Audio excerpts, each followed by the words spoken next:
바이오헬스 데이터 관련 IRB 운영 가이드를 만들기로 했습니다. 그래서 바이오헬스 데이터에 관련돼서 다양한 현황과 문제점들을 파악하다 보니까 문제의 봉착점은 이미 모아진 개인정보에 대한 2차적 사용이고 그로 인한 문제여서 저희가 연구의 포커싱을 조금 세분화해서 바이오 헬스 데이터 분야에서 개인정보의 2차 사용에 초점을 맞춘 IRB의 운영 가이드를 마련하는 것으로 본 연구를 수행하였습니다. 연구 배경과 개요, 내용, 주요 결과, 그리고 이 결과 연구 수행으로 드러난 주요 문제점들에 대한 개선 방안으로 그 방안에 따른 가이드를 말씀드리는 순서로 진행을 하도록 하겠습니다. 먼저 배경입니다. 뭐 다들 너무나 잘 아실 거겠지만 생명윤리법 제정 당시 생명윤리법이 전부 개정돼서 인간대상 연구를 포함하며 심의나 심의 면제를 해왔었다가 개인정보보호법이 전부 개정되면서 이제 동의 면제에 관련된 규정들이 들어오고 또 그 연구 목적 활용에 대한 특례 같은 것들이 적용이 되면서 생명윤리법과 개인정보보호법 사이에서 이 개인정보의 연구 목적 사용을 어떻게 해석해야 하는지에 대한 논란이 굉장히 많았습니다.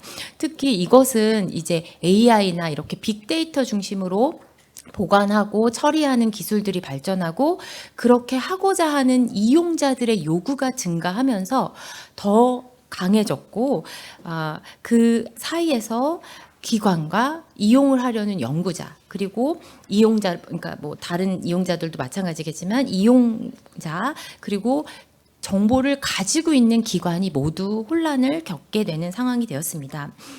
특별히 연구용 동의나 동의 면제에 대한 근거 규정이 변화된 것이 주요한 배경이라고 볼 수 있겠습니다. 요거는 나중에 저희 연구 내용을 설명하면서 다시 나오기 때문에 간단히 넘어가도록 하겠습니다. 이런 배경에서 보건복지부 연구 용역으로 저희가 이제 말씀드린 대로 바이오헬스 데이터 관련해서 IRB가 뭐를 어떻게 운영하면 어떻게 표준화하면 데이터 활성화에 도움이 될 것인가에 대한 고민으로 시작을 하였습니다.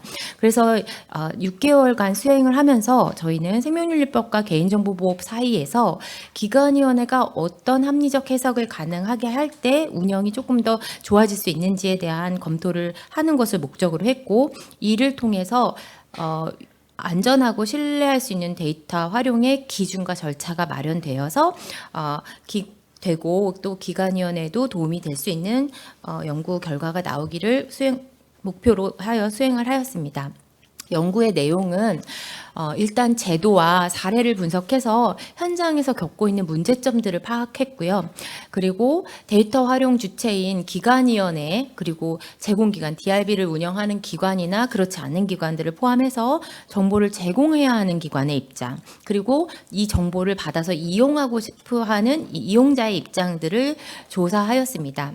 그래서 그 내용을 가지고 기관위원회와 제공기관 간에 어떠한 기준과 절차를 마련하는 것이 도움이 될지 현재 운영상의 모순과 쟁점 등을 파악하였습니다.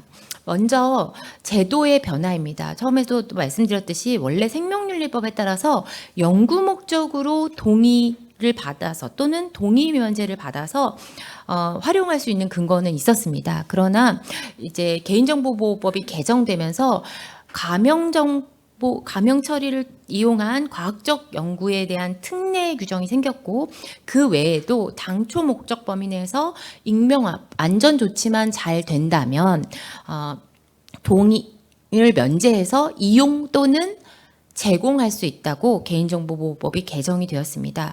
이에 따라서 개인정보를 동의 면제해서 할 수 있는 근거 규정이 확대됐는데 그 전에 개인보호법이 동의 면제 규정을 마련하기 전까지는 생명윤리법이 유일한 동의 면제의 통로였기 때문에 사실은 이렇게 많이 이용이 됐었고 그 안에서 처리가 됐는데 이게 개보법에서 정보 자체에 대한 동의 면제 근거가 생기다 보니까 연구자에게는 동의를 면제할 수 있는 건데 내가 왜 심의를 받아야 돼? 라는 이제 뭔가 부당한 절차가 생긴 것처럼 그런 효과를 가지게 된 거죠. 그래서 그리고 특히 가명처리 특례에서는 과학적 연구라고 되어 있는데 도대체 과학적 연구는 뭐냐, 어디까지가 과학적 연구냐에 대한 것도 이제 가명처리 특례 규정을 적용하는데 이제 많은 설왕설래하는 일들이 생겼습니다.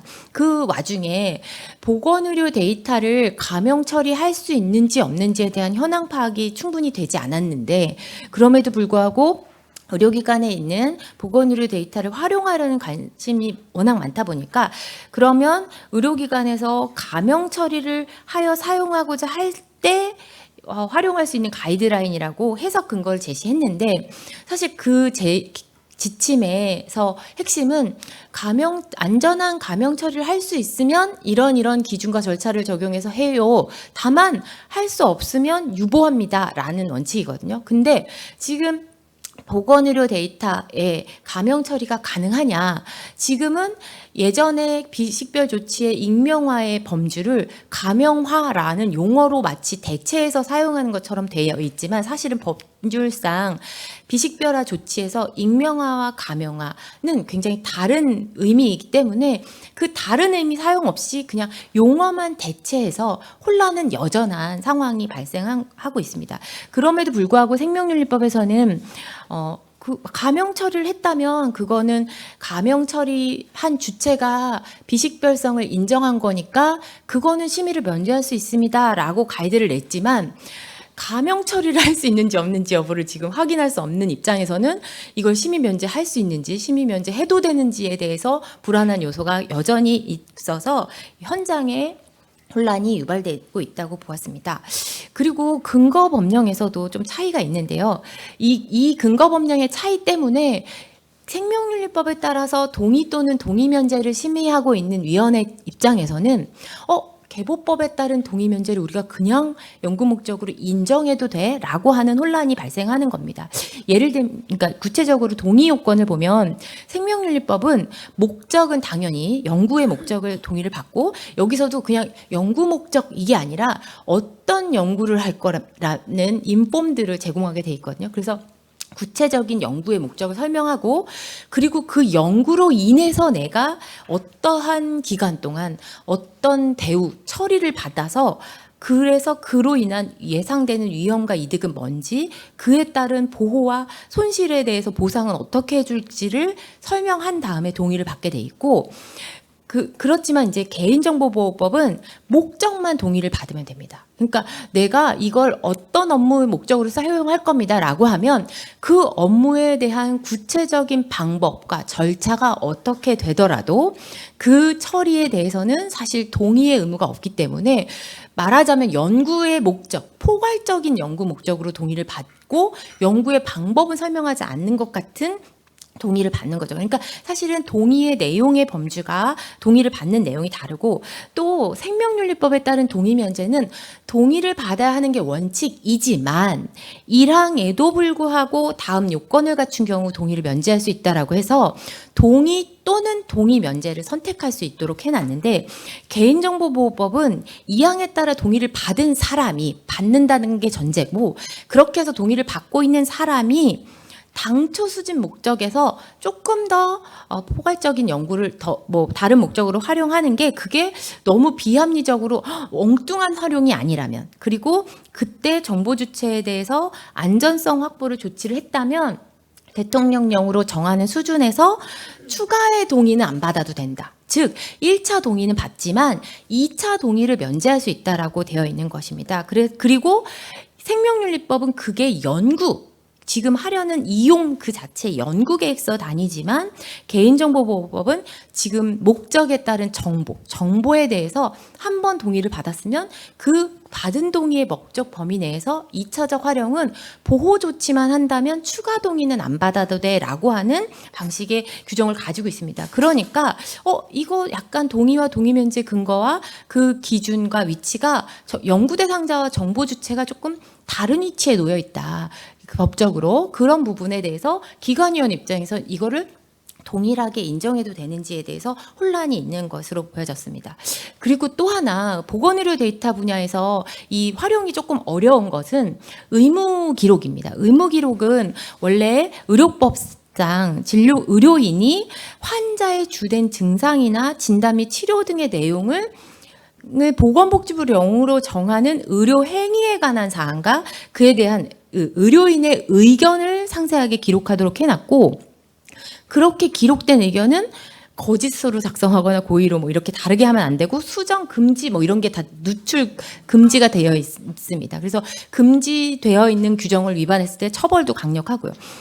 그런데 반면 근데 여기에서는 의료 행위에 대한 설명을 받지, 행위로 인해서 어떤 정보가 어떻게 생성되는지에 대한 것은 역시 동의를 받지 않습니다. 그러니까 의료 행위에 대해서 설명하고 행위에 대한 사항과 의견을 쓰고 그걸 보존할 의무는 있지만 이걸 활용할 수 있는 근거는 없고, 오히려 환자에게 내가 그거에 대한 기록을 전부 또는 일부를 열람할 수 있고 사본 요청을 할 수 있도록 되어 있는 거죠. 그런데 그러면 우리가 의무기록이라고 흔히 부르죠. 전자의무기록 이렇게 해가지고. 근데 여기서 의료법에서 말하는 위조, 변조, 편절 안 되고 누출이나 훼손이 금지되어 있는 진료기록부 등과 우리가 활용하고자 하는 의료기관에 있는 소위 바이오헬스 데이터의 의료기관에 있는 의무기록과는 어떤 차이가 있느냐. 사실 그부터가 구분이 모호합니다. 그럼에도 불구하고 게다가 사실 지금 생명윤리법에 따른 인가재산 연구 심의 시 관찰 연구나 이렇게 후양적 의무 기록은 조금 더 심의가 쉬우니까 내가 연구자 의사 입장에서 내가 지금 연구 계획서를 명확하게 쓰지 않고 일단 환자를 본다. 그리고 본 다음에 거기에 의무 기록에 조금 더 의견을 넣는 거죠. 평소에는 여기까지만 쓸 사항인데 이 사람이 영구적인 관찰의 어떤 의미로 내가 추가 의견을 달고 나중에 그 의무 기록을 가지고 분석해서 연구를 할 수 있거든요. 실제로 그런 게 많이 있었습니다. 근데 그러면 그건 진료기록부 등에 들어가느냐. 사실은 의료 행위가 안 이루어졌을 수 있거든요. 설명된 의료 행위가 아닌 그냥 개인의 의견이에요. 근데 그걸 의무기록에 썼다. 그럼 그건 의무기록이냐 아니냐. 그 기준도 없습니다. 그리고 그 판단이, 그리고 심지어 진료기록부 안에 내가 지금 이 사람이 연구 동의를 받아서 연구 기록에 다시 연구 데이터로 써야 되지만 아직 CRF나 ECRF 같은 걸로 옮기기 전에 진료기록부 등에 작성할 수 있거든요. 그럼 그거는 어떻게 할 거냐. 기준이 모호하다는 거죠. 그러니까 작성자와 작성된 정보의 주체가 다르다 보니까, 그리고 근데 그걸 어디까지는 작성하고 그게 공통 분모가 어디까지인지에 대한 기준이 없이 이걸 이제 활용할 수 있는 장에 내어지다 보니까 모두 다 혼란이 있는 것입니다. 그래서 환자는 의무 기록이면 그것도 내 데이터, 내 차트에 있는 기록이면 전자의무 기록에서 차트도 되게 많잖아요. 연계된 정보가 예전에 그냥 페이퍼로 쓸 때보다 훨씬 많은데 그 데이터가 다 내 거인 것 같다는 생각이 환자도 들고, 의료인은 내가 작성했는데 내가 저 사람한테 설명하지 않더라도 작성한 게 있고, 그러니까 의료인은 이게 정말 나의 권리는 아무것도 없나요? 라고 의문을 가지게 되는 거죠. 그리고 그게 각 의료 현장에서 의료 행위로만 이루어지는 게 아니라 다시 이게 보험을 청구한다거나 다른 방식으로 다른 기관에도 계속 전송이 되고 확장이 되는 영역들이까지 생기다 보니까 여기서 의료기관에서 생긴 의무기록 등을 바이오헬스 데이터의 대표적인 사례일 텐데, 이 의무기록을 우리가 어떻게 보고 어디까지가 개인의 민감한 정보를 우리가 의료법에 따라 보호하고 엄격하게 해석해야 될 건지, 아니면 어디서부터는 연구자, 의사를 포함해서 연구자에게 조금 가능성을 두고 해야 되는지에 대한 정보에 대한 이해나 가지고 있는 정보에 대한 분석이 조금 미흡하고, 여전히 이 조항이 있기 때문에, 이 조항에서 별도의 예외 규정이 없기 때문에 이걸 처리해도 되는지 마는지에 대한 법적 부담이 의료기관에겐 있는 거죠. 그리고 또 하나는 정보에 대한 이해도 조금 차이가 있었습니다. 사실 생명윤리법은 유전 정보나 개인식별 정보, 그리고 그 밖에 연구 목적으로 생성되는 다양한 개인에 관한 정보를 다 개인정보로 포함하고 있습니다. 그런데 개인정보보호법에서는 직접 개인을 알아볼 수 있는 정보, 식별정보에 속하죠. 식별정보냐, 아니면 식별정보는 떼더라도 다른 정보와 함께 결합해서 식별 가능성이 있는 정보냐, 그리고 아니면 가명 정보냐라고 했거든요. 근데 사실은 남옥과 다목이 읽으면 읽을수록 헷갈립니다. 사실은 그렇죠. 다른 정보와 추가 정보가 무슨 차이가 있느냐. 아시는 명확히 설명하기 어렵죠. 다른 정보와 추가 정보는 뭐가 다르냐. 추가 정보는 추가를 한 거고 다른 정보는 있는 거에 다른 거냐. 굉장히 헷갈리실 거예요. 근데 어쨌든 다른 정보는 이미 비식별 정보, 그러니까 감옥을 뗐어요. 감옥을 뗐는데 나머지 개인 정보가 이거랑 연결을 하면 이게 누구 것 같은데 라고 추정할 수 있다는, 즉 식별의 가능성이 있는 개인 정보를 다 포함하는데, 다는 이용을 목적으로 하기 때문에 개인 정보를 가명 정보와 추가 정보로 나눌 수 있어야 되거든요. 그러니까 추가 정보를 빼면 가명 정보고, 그 가명 정보는 그 가명 정보 안에서는 다시 이 추가 정보랑 연결되지 않으면 식별 가능하지 않다라는 전제입니다. 근데 이게 여기서 또 어려운 점은 남옥과 다목이 헷갈리는 것도 있지만, 추가 정보를, 그러면 추가 정보는 개인정보 처리자가 가지고 있어야 되는 거고, 가명 정보만 활용할 수 있어야 되고, 이 가명 정보를 추가 정보랑 다시 재연결하려는 게 위법이 되어 있기 때문에 이 관리가 명확해야 되는데, 아까 말씀드린 것처럼 가명 처리를 비식별 조치인 익명화 개념과 혼돈해서 쓰고 있는 거예요. 그러니까 남옥과 다목을 계속 섞어서 쓰는 현장인 거죠. 그래서 개인정보에 대해서도, 그 비식별 처리에 대해서도 굉장히 혼란스러워하고 있습니다.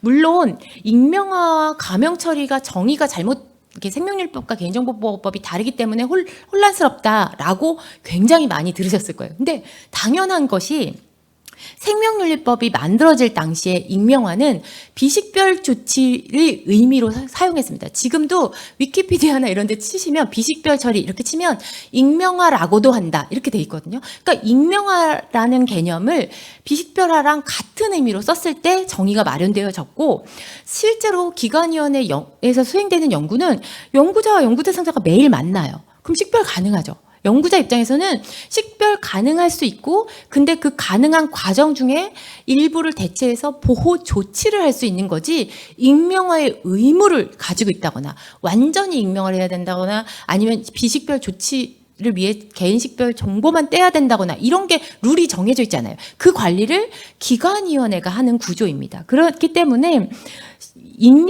생명윤리법에 따른 익명화는 그냥 비식별 조치의 개념, 또 다른 개념으로 굉장히 넓게 완전한 비가역적인 익명화와 단순한 고위식별 정보 대체와 같은 코드화까지를 넓게 포함하고 있는 개념입니다. 그렇기 때문에 연구 단위에서 연구자가 고려해야 될 수 있는 익명화와 개인정보 처리자, 업무 목적으로 수집한 개인정보 처리자가 이걸 남에게 주려고, 활용하게 하려고, 물론 이렇게 기관 내에서 활용도 있겠지만 정보 주체 동의 없이 추가 정보와 가명 정보를 분리해서 이용하려는 거의 전제는, 얘는 개인정보보호법상 개인정보는 비식별 조치는 안 된다. 그러니까 완전한 비가역적인 익명화는 그럼 업무 목적으로도 못 쓰잖아요. 그러니까 내가 어떤 소비자입니다.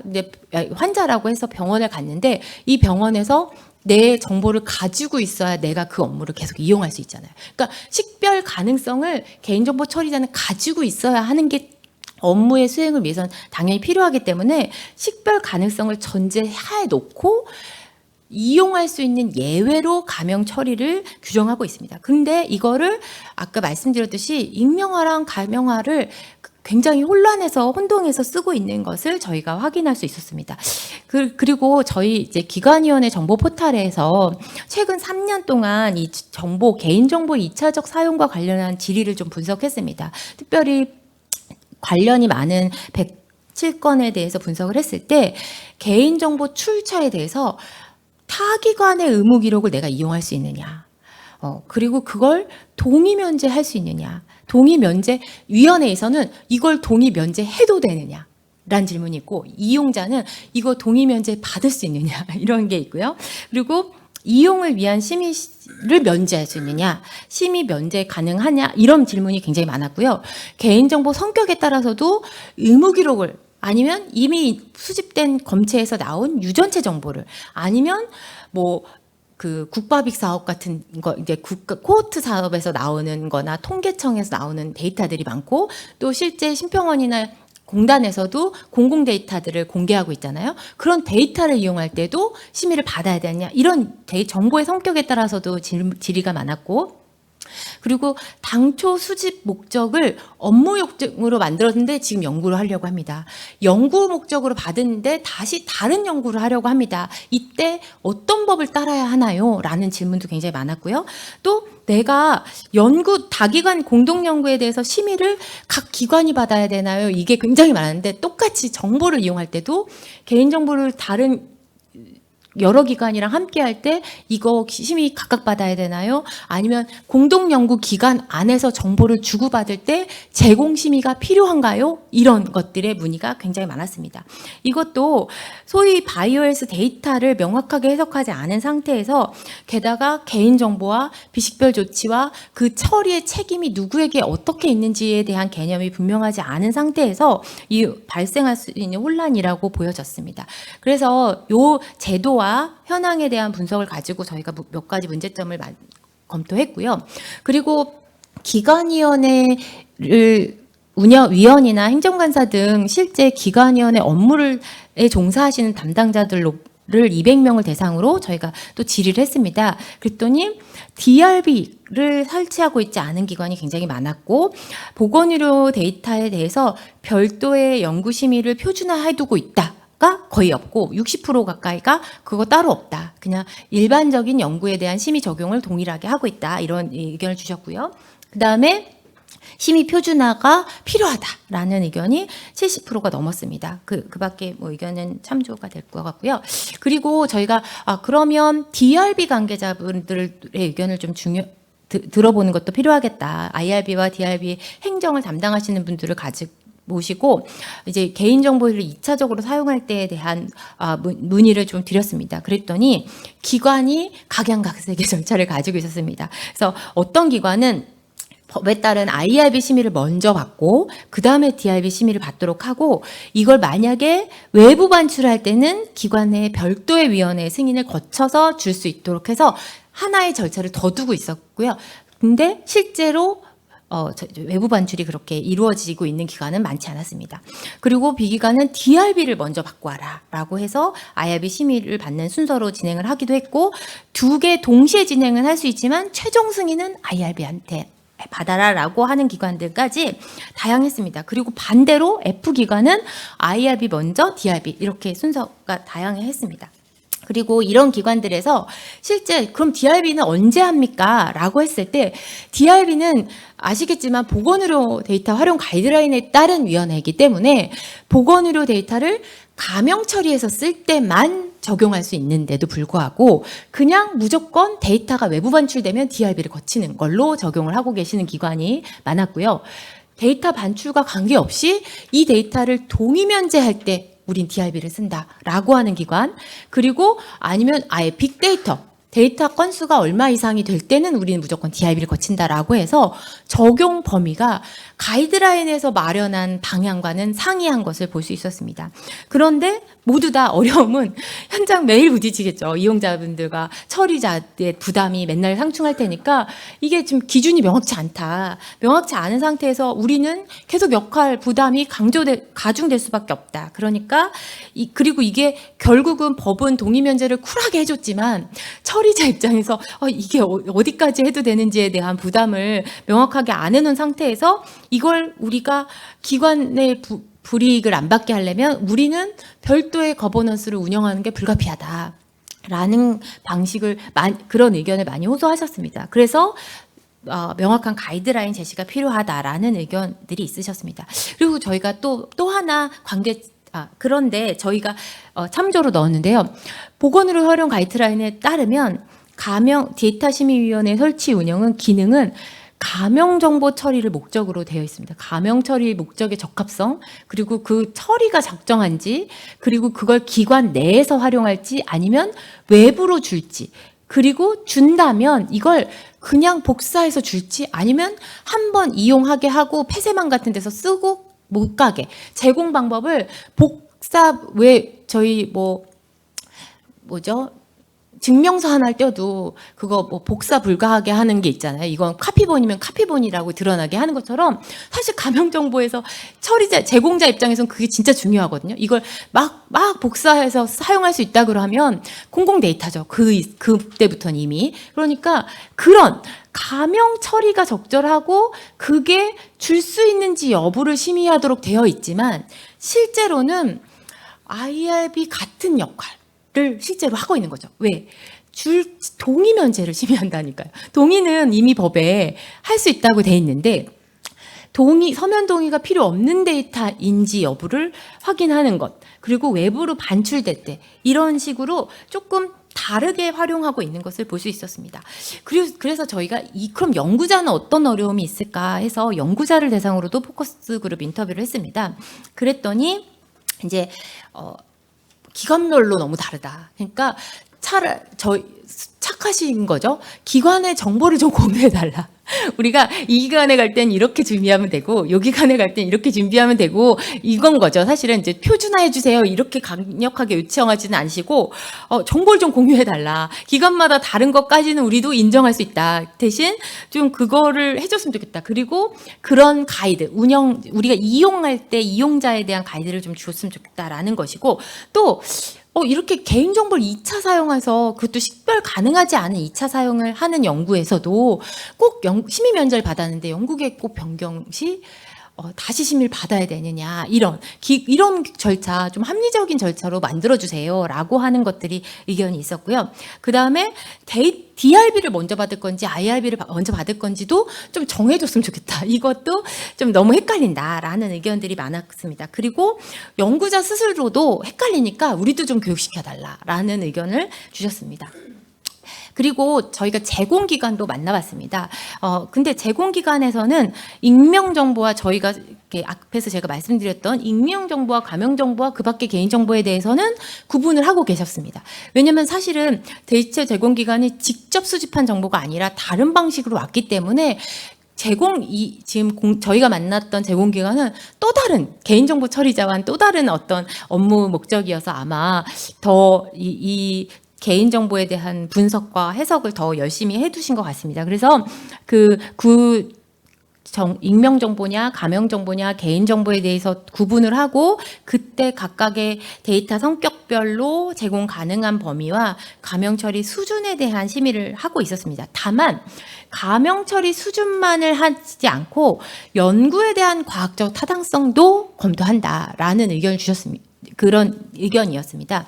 근데 사실은 과학적 타당성 하면 다 아시죠? IRB에서 보는 거잖아요. 그러니까 연구에 대한 과학적 타당성을 DRB에서도 보내라고 하면 연구자 입장에서 만약에 제출된 연구계획서에 대한 과학적 타당성 심의를 받으면 2번 받는 것 같은 느낌이 들겠죠. 그래서 이것도 역시 DRB의 범위는 명확히 아닌데 이제 물론 사실 얼마나 안타까운 계획서가 들어왔으면 이걸 얘기하셨냐 싶은 게 있습니다. 예를 들면 저희도 많은데 그냥 일단 싹 다 주세요라는 거예요. 그러니까 연구 목적과 그 연구 방법에 따라 필요한 데이터가 있잖아요. 연구 대상이 정보기 때문에 인간 대상 연구에서 기본이 내가 어떤 목적을 위해서 어떤 대상자를 모아야 하는지거든요. 그처럼 개인정보 이용이라면 내 연구를 위해서 어떤 정보가 필요한지인데 과학적 연구에 탐색 연구가 제외되어 있지 않다고 돼 있으니까 그냥 쫙 살펴보면서 연구 소재를 찾는, 오히려 그런 식의 연구도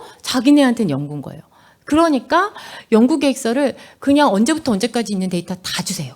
이렇게 되는 거죠. 근데 과학적 근거는 없죠. 그러니까 사실 그런 경우에 저런 걸 검토한다라는 거지만 어쨌든 저 검토를 받는 이용자 입장에선 그렇게 느낄 수 있는 여지가 있겠다 싶었고요. 그리고 DRB 신청 시 IRB를 먼저 받아오라라고 하는 것입니다. 그래서 만약에 IRB에서 잘 받아왔다면, 그리고 IRB에서 과학적 타당성을 검토했다면 사실 이런 요구는 안 하시겠죠. 그냥 감형 처리 수준만 했을 텐데, IRB에서는 감형 처리 받을 거예요라고 하니까 그럼 심의 면제합니다라고 갔을 때 실제로 그 간 연구계획서에 싹 다 주세요, 이런 게 있다면 제공기관의 입장에서는 이걸 그냥 IRB 승인 받았으니까 얘 다 쓰세요 이렇게 줄 수가 없겠죠, 당연히. 그래서 그런 형태가 지금도 현재 계속되고 있는 것 같아 보입니다. 그래서 그러면 감형정보 이용 시 연구 대상자는 정보 주체인데, 그 감형 정보로 인한 이미 익명화가 되어 있는 연구 대상자한테 우리가 어떠한 윤리적 검토나 과학적 검토를 할 수 있을까? 과학적 검토는 오히려 필요하다고 보여지지만, 지금 제공기관처럼.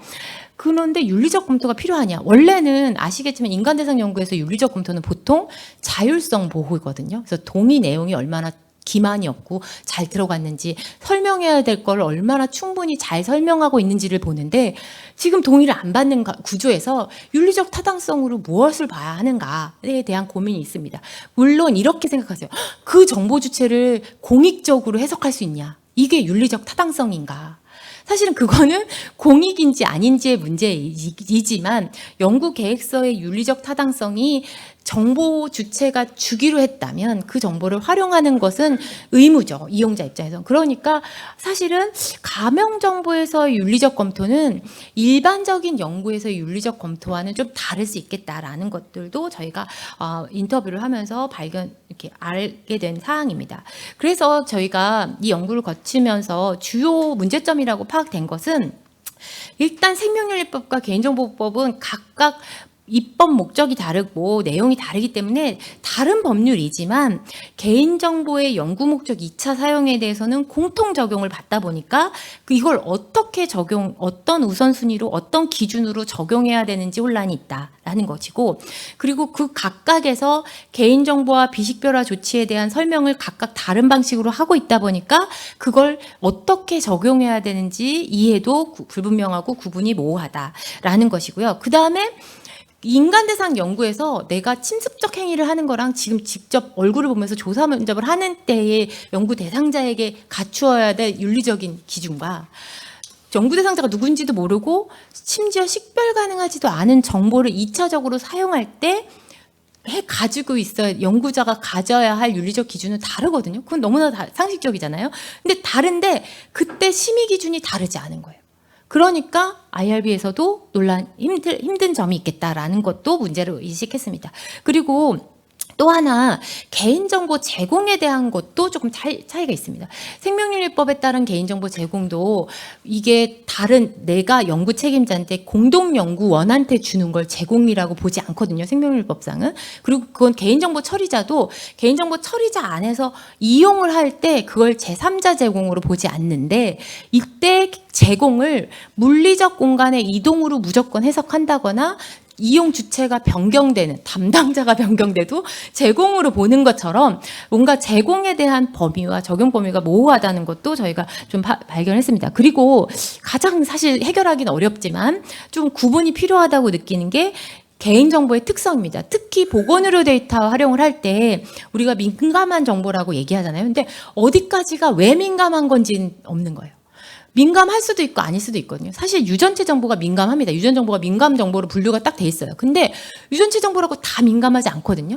근데 왜 뭐가 민감한지에 대한 기준이 없다 보니까 그것도 달라서 왜 그런 문제가 발생하는지를 이해하고 각각의 데이터와 연구 성격에 따라서 민감성을 좀 판단하는 것이 필요하기 때문에 개인정보 특성에 대한 이해도 조금 높일 필요가 있겠다. 그리고 앞에서 말씀드린 대로 내가 단일기관 연구랑 공동연구 시의 수행 환경에 따라서도 좀 헷갈려한다.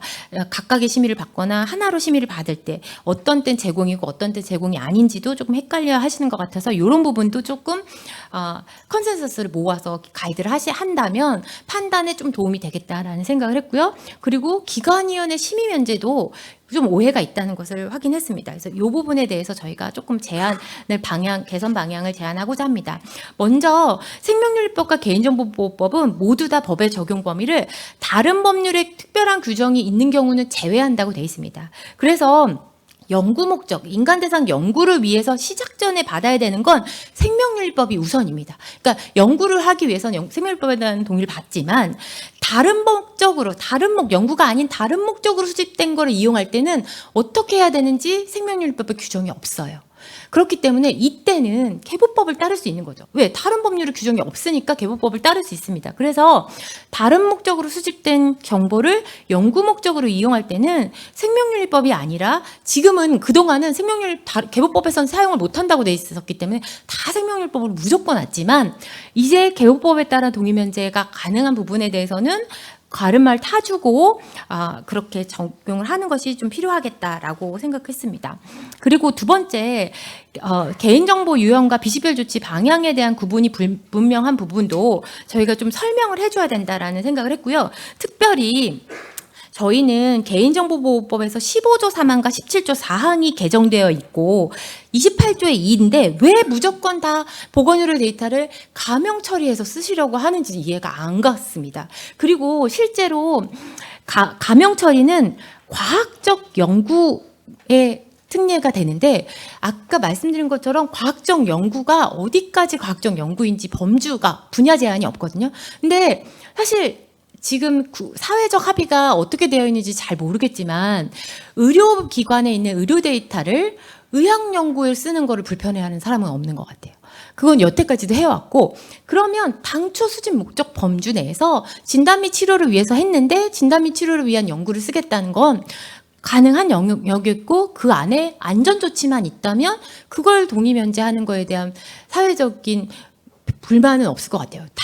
근데 문제는 내가 진단치료 목적으로 수집해서 거기에 동의해준 정보가 내 치료 청구 보험의 수가, 보험 요율을 적용하는 데 쓰인다거나 예를 들면 아니면 다른 식품을 개발하는 데 쓴다거나 아니면 그냥 전혀 별개의 다른 환자 이용 행태에 따른 지불 능력의 차이 이런 뭔가 그런 다른 과학적 연구도 많죠. 상품을 개발한다거나 다른 뭔가 상업적 이익이 뚜렷이 보여지는 그런 분야의 연구에 쓰는 때는 물론 그걸 안 해야 된다는 것 뜻은 아닙니다. 근데 그럴 때는 적어도 그런 목적으로 써도 될 만큼 안전한 조치를 했습니다라는 누군가의 확인이 있어야 되고 그 확인이 현행 법상 개인정보 처리자임은 분명하기 때문에 개인정보 처리자 입장에서 지금 우리 기관에 있는 데이터들이 가명 처리가 가능한 것과 가명 처리까지는 아직 안전한 보호 조치가 확실히 안 돼 있는 것들을 구분하되 당초 목적 범위 내에서 관련성이 있는 연구에 쓸 것과 분야에 관계없이 과학적 연구를 쓸 거에 대한 거를 좀 구분하고 비식별 조치의 단계도 가명 정보를 하는 것과 일반적인 식별 가능성이 있는 정보를 좀 구분하는 것이 좀 필요하지 않을까 생각을 했고요. 그다음에 개인정보 2차 사용 시의 보호 방법과 조치에 대해서는 생명윤리법은 연구계획서에서 내가 연구 책임자 입니다라고 기관위원회에서 승인을 받은 연구 책임자가 그 연구에 한한 일시적인 개인정보 처리자가 되는 거거든요. 근데 개보법은 내가 그 업무를 하겠다라는 주체가 돼서 그 업무를 수행하는 동안 그 법에 따른 개인정보 처리자가 되는 겁니다. 그래서 법에 따른 의무를 지키고 그 법에 따른 의무를 어겼을 때 처벌을 받아야 되기 때문에 이때는 그냥 개인정보보호법은 그 업무 목적으로 쓰는 게 맞는데 사실 연구자가 저희 공용위원회를 운영하잖아요. 그러니까 공용위원회에서 오면 이 사람이 연구를 해도 되나? 라고 싶은 연구자들이 되게 많이 다양하게 옵니다. 심지어 고등학생도 오고요. 물론 저 고등학생을 폄하하는 건 아닙니다. 네, 죄송합니다. 어쨌든 굉장히 다양한 수준의 연구자들이 오기 때문에 그리고 연구자의 자격을 제한하지 않기 때문에 이때는 기관위원회가 이 연구계획서를 이 연구자가 수행해도 되는지를 검토해서 연구자에게 그 정도 수준에서의 처리를 할 수 있는지에 대한 권한을 줘야 되고 대신 연구계획서에 따른 위반을 했을 때 법에 따른 처벌을 받지 않거든요. 위원회가 위반 이탈에 대해서 어떤 조치를 취할지, 교육으로 감내할지, 다른 뭔가 불이익을 줄지는 위원회의 판단을 해야 되기 때문에 이것도 연구 목적과 맥락에 따른 기관위원회의 자율성을 좀 인정해 주는 것으로 해서 구분을 가지는 게 필요하고, 대신 개인정보보호법에 따른 처리자의 책임과는 좀 구분을 하는 것이 좀 필요하겠다. 심의 시에 논란이 좀 덜 되도록 하는 게 필요하겠다는 생각을 했고요. 그 다음에 기관위원회 입장에서는 이런 사항들을 심의하게 돼 있는데, 적법한 절차에 따라 동의를 받았는지 여부에서 생명윤리법에 따른 동의를 받았는지 여부는 아니거든요. 그러니까 내가 어떠한 법률에서든 동의 또는 동의 면제가 그게 적법한 근거가 있다면 기관위원회에서는 심의를 해줄 수 있다고 근거가 이미 돼 있습니다. 그래서 개인정보보호법에 따른 동의 면제나 개인정보보호법에 따른 동의를 심의 기준 시 활용할 수 있고, 그 다음에 개인정보 보호 대책을 심의하라고 돼 있는데, 연구자의 입장에서 내가 식별 가능하지 않은 형태로 쓴다면 사실은 내 입장에서 보호할 수 있는 방법이었거든요. 내가 누군지도 모르는데 어떻게 보호해요? 그러니까 사실은 연구자 입장에서 식별 가능하지 않다면 보호 대책은 대책을 수립하는 게 불가하기 때문에 이런 부분에 대한 심의를 제외하는 것들이 합리적이다 생각됩니다. 그리고 앞에서 말씀드렸듯이 제공에 대한 이해가 조금 상이한데, 개인정보의 물리적인 이송, 전송이 그 유형이 모두 다 제공인 것으로 이해되고 있습니다. 근데 사실은 해당 개인정보의 당초 수집 및 처리의 책임을 가진 관리 책임자가 변경되는 것을 제공이라고 보는 것이고, 특별히 제공은 내가 원래 제가 예를 들어서 제가 지금 여기 유소영 박사님이 계신데 유소영 교수님한테 뭘 준다. 그러면 제가 그걸 주는 조건이 보통 있거든요. 그리고 저한테 있지만 그 제한된 조건에 따라서 주는 거기 때문에 제공 시에는 관리 책임자가 추가되는 겁니다. 제가 아예 다 넘긴 게 아니라면 나도 가지고 있고 저 사람에게도 주는 거기 때문에 관리 책임이 일시적이든 그게 영구적이든 간에 그건 제공 조건에서 할 일이고, 관리 책임자가 추가되는 방식으로 이해하는 것이 적절하고, 요때 제공 방법은 저장 보관이 가능한, 재사용이 가능한 형태로 줄 것이냐, 아니면 통제되는 일시적인 허용만으로 제공할 것이냐라는 제공의 방법의 차이가 있는 것입니다. 그런데 이제 많이 헷갈려 하시는 건 위수탁인데, 연구 범위 내에서도 일부 위탁을 가능할 수 있고, 개인정보 처리자의 책임은 모두 다 나에게 있지만 내가 다 못하니까 누군가에게 맡겨서 처리하는 게 있거든요. 근데 그때는 관리 책임자의 책임 범위를 벗어날 수 없고, 위수탁은 했다가 다시 받아야 됩니다. 그래서 요때는 수탁자에 대한 관리 책임이 있는 것이기 때문에 제공과는 다르다. 구분돼야 된다. 그리고 실제 개인정보보호법에서 따라서도 제공은 동의를 받아야 되지만 위수탁은 그냥 공지만 하면 되거든요. 내가 예를 들어서 저희가 제공에 대한 동의를 개인정보 수집이용 동의를 받았는데, 수집이용 동의는 마치 저 혼자 다 할 것처럼 받아놨지만 내가 그중에 일부를 누구한테 위탁합니다라고 했을 땐 공지, 홈페이지에 공지만 하면 위탁을 할 수 있어요. 그러니까 제공과 위탁은 법적인 의미가 다르다. 또 하나 다른 건 이관인데, 내가 더 이상 가지고 있지 않고 나의 관리 책임을 다 넘긴다가 이관입니다. 그래서 이 세 가지를 좀 설명하고 구분을 하는 것이 좀 필요하겠다라고 생각했고요. 그 다음에 개인정보 특성도 조금 구분할 필요가 있다고 생각합니다. 개인정보 정보 주체로부터 직접 수집한 동의 시에 내가 어떤 항목으로 얼마 동안 쓰겠습니다라고 비교적 명확한 동의가 가능한 수집 정보가 있고, 지금 맹점은 이거죠. 의료 행위에 대해서는 설명을 했는데 그 의료 행위로 인해서 어떠한 정보가 생성되는지는 이제 깜깜이인 거죠. 그래서 생성 및 처리를 통해서 설명이 된 행위겠죠. 연구도 마찬가지입니다. 근데 연구 목적은 설명했지만 연구로 얻어진 데이터를 이게 개인정보입니까? 많이 질의하거든요. 근데 생명율법상 저희가 개인에 관한 정보는 아닙니다. 왜? 연구자가 만든 연구 데이터니까 개인정보로 수집된 개인정보이지만 내가 그걸 연구라고 하는 연구 방법을 통해서 나온 거라면 그건 연구 데이터, 연구 결과지 개인정보는 아닙니다. 그러나 그 데이터가 식별 가능한 형태로 있다면 비식별 조치나 이런 것은 필요합니다라고 안내를 하거든요. 근데 여기도 마찬가지죠. 의료 행위는 의료법상 행위로 했지만 그 처리를 통해서 얻어진 개인에 관한 정보는 조금 더 세분화되는 것이 필요하고, 특히 이때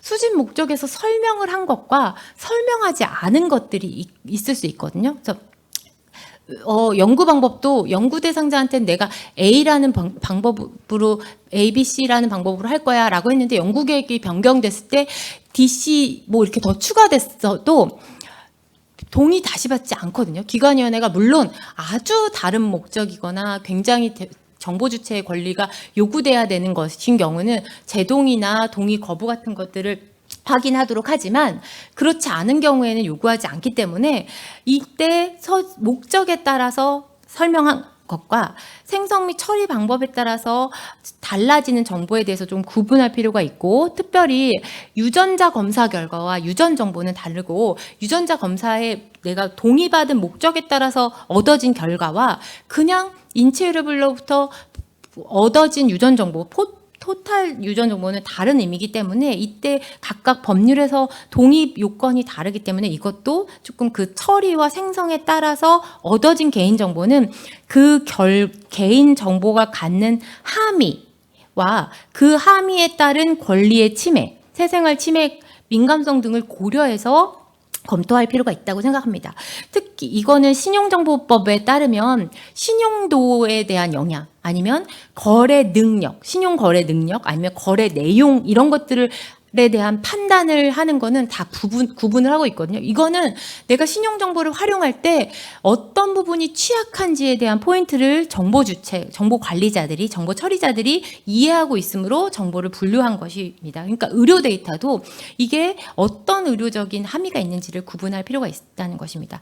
그 다음에 연구 수행 환경도 공동 연구라면 사실 연구 계획서를 하나로 심의를 받았고 그렇게 승인된 거에 동의 범위 내에서 쓰는 거면 그건 연구 책임자 소관으로 갈 일이지, 그게 다른 공동 연구자가 다른 기관에 있다고 해서 제공 심의를 받을 필요는 없다라고 보여집니다. 근데 실제로 모 기관에서는 DRB의 대부분이 이런 사안이래요. 공동 연구에서 그 참여한 기관에게 데이터를 주는 거를 심의하고 있다고 합니다. 그래서 이것도 좀 구분할 필요가 있다고 생각합니다.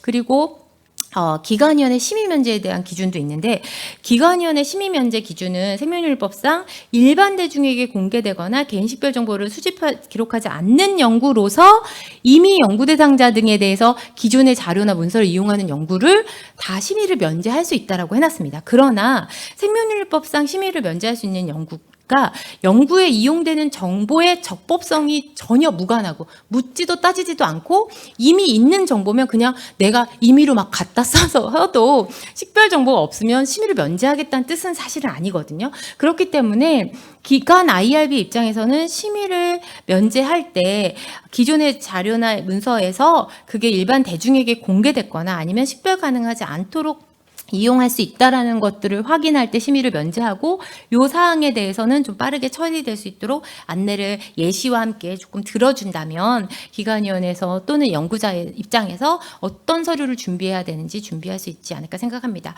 그래서 가이드는 지금 2차 사용을 중심으로 이제 가이드라인을 좀 제한해서 냈으면 하고요. 이때 이 지금 앞에서 말씀드렸던 좀 이렇게 용어나 개념에 대한 혼란이 있는 부분들을 좀 법률에 대한 적용이나 주요 개념 같은 것, 개인정보 특성에 대한 내용들을 좀 추가 설명해서 마지막에 이제 기관위원회가 심의나 심의 면제를 할 수 있을 때 어떤 방식으로 운영하면 될지에 대한 내용을 담고, 또 추가로 연구자가 어떤 걸 고려해야 되는지, 아니면 혹시 제공기관에서 조금 가이드할 수 있는 건 무엇이 있을지 같은 것들을 좀 고려하면 어떨까 생각합니다. 현재 요 공용위원회 지침이나 양식은 이제 좀 제거를 할 예정이긴 합니다.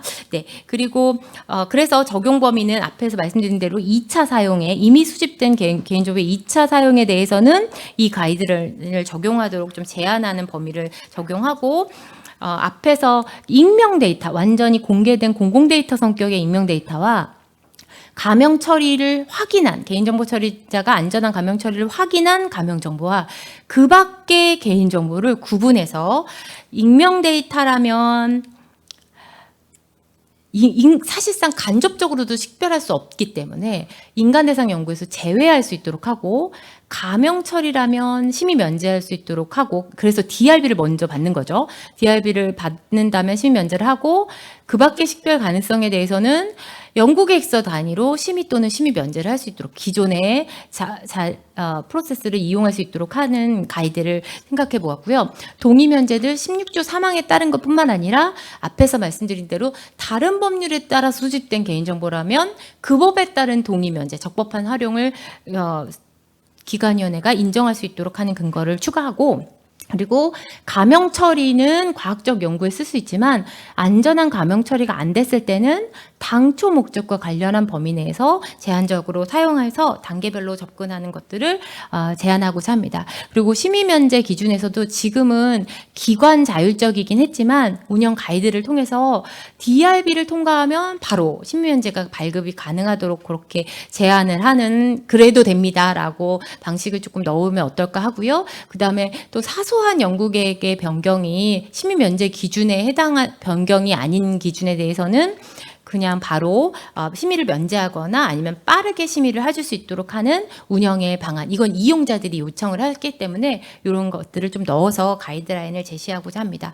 그래서 추가로 저희가 이제 앞에서 설명드린 내용들을 가이드라인에 어떤 방식으로 담으면 좋을까에 대해서 지금 기술에 놓은 사항입니다. 그 사항들은 참조하시면 될 것 같고요. 예시도 이렇게 의료기관에 있는 생성되어 있는 정보를 직접 식별할 수 있는 건 직접 부여하거나 코드화하는 것까지를 포함해서 식별을 할 수 있는 정보와 아니면 식별을 할 수는 없지만 처리해서 생성한 정보가 이게 의료행위 내역을 확인할 수 있는 건지 아니면 진료 비용이나 뭐 약물 처방이나 뭐 이런 것처럼 어떤 정보의 데이터의 성격을 조금 이렇게 구분하는 기준 등을 예시로 좀 들어놔 봤는데, 요거는 사실 제가 신용정보보호법이나 이런 것들을 생각하면서 만든 거기 때문에 굉장히 어설픈 초안입니다. 그래서 이건 그냥 참고로만 한 건데 의견을 많은 전문가분들께서 의견을 주시면 좋겠고요. 그 다음에 유전 정보 같은 경우는 인체 유래물을 분석하여 얻은 개인의 유전적 특징이 있고, 이건 지금 현재 생명률법에 따른 유전자 검사이거나 인체 유래물 연구로만 생성 가능하고 은행에게만 포괄적 허용이 가능하도록 지금 되어 있습니다. 그래서 이 범주 내에서 어떤 활용이 가능한지를 좀 제안할까 합니다. 네. 그 나머지는 저희가 가이드라인의 초안에 있는 내용들을 추가로 넣은 것이니까요. 네, 이상으로 좀 저희 가이드라인의 발표를 마치도록 하겠습니다. 경청해 주셔서 감사합니다.